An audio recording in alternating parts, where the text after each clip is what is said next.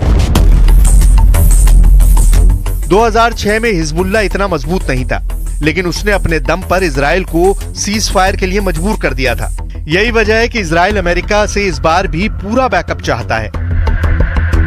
Netanyahu Lebanon में घुसकर Hezbollah को कोने कोने से खत्म करना चाहते हैं। इसे आप नेतन्याहू का ऑपरेशन ऑल आउट भी कह सकते हैं। लेकिन इससे पहले ही ईरान ने कर दी इजराइल पर surgical missile strike.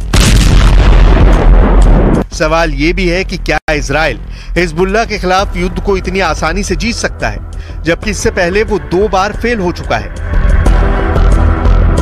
Israel is triumphant with the success of its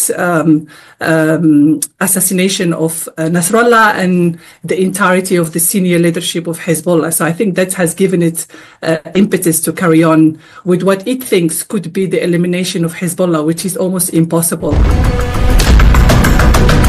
Iran के मिसाइल अटैक के बाद अब इजराइल की मदद के लिए अमेरिका काफी दबाव में है।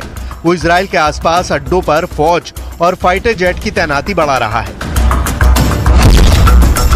इस वक्त पूरे पश्चिम एशिया में अमेरिका के 40,000 सैनिक पहले से ही तैनात हैं। इराक से लेकर सऊदी अरब और कतर से लेकर कुवैत तक अमेरिका के कई सैन्य अड्डे हैं, जहां पर उसके सैकड़ों फाइटर जेट भी तैनात हैं। लेकिन हिजबुल्लाह और इजराइल की लड़ाई बॉर्डर पर हो रही है, और वहां इजराइल को कामयाबी के लिए कुछ नया सोचना होगा, क्योंकि अब हमला चारों तरफ से हो रहा है और इजराइल के पास अमेरिका की गारंटी ही सबसे बड़ी ताकत बची है।